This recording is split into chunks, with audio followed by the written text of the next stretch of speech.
Sumpa ko ang lahat. May nakaririnig pa sa akin, Diyos. Naway paulanan kayo ng apoy ngayon din at sunugin kayong lahat sa impyerno. Mga demonyo kayo! Mga kapot kayo ni Satanas! Mamamatay kayo ngayon! Mamamatay kayong lahat! Susunugin kayong lahat ngayon! Mga kapot ni Satanas! Mga kapot kayong lahat ni Satanas! Dito na siya. Adelina, salamat at nagbalik ka na. Anong nangyari sa'yo? Kagabi ka pa namin inaantay. Ayoko na magkwento pa. Paroroon ako ngayon sa kampo ni Kuya Eduardo.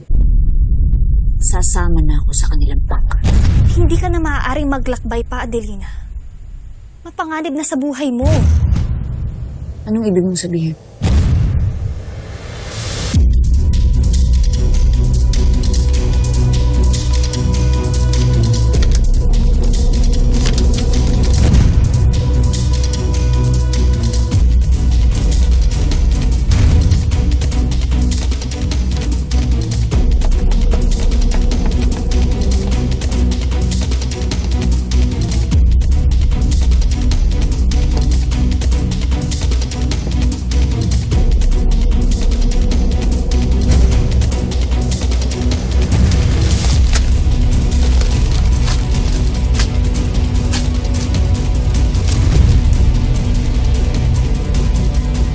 Naghahanap ka na ng mga kaaway, Adelina.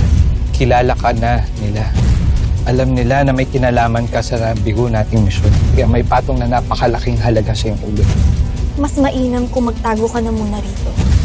Sasamahan kita. Mamayang gabi tayo aalis para hindi ka nila mapansin. Tila nakilala ka na ng mga kaaway upang patungan ng halaga ang iyong ulo. Hindi ka na dapat nagdalawang isip pa na sindihan yung mga dinamita. Patay na sana sina Colonel Yuta ngayon. Pati ang aking kapatid na babae, Nando. Sa palagay mo ba itadamay ko pati ang ate ko? Isasakripisyo ko pati ang buhay niya. Huwag na kayong magtalo. O Nando, saan ka patungo? Nando!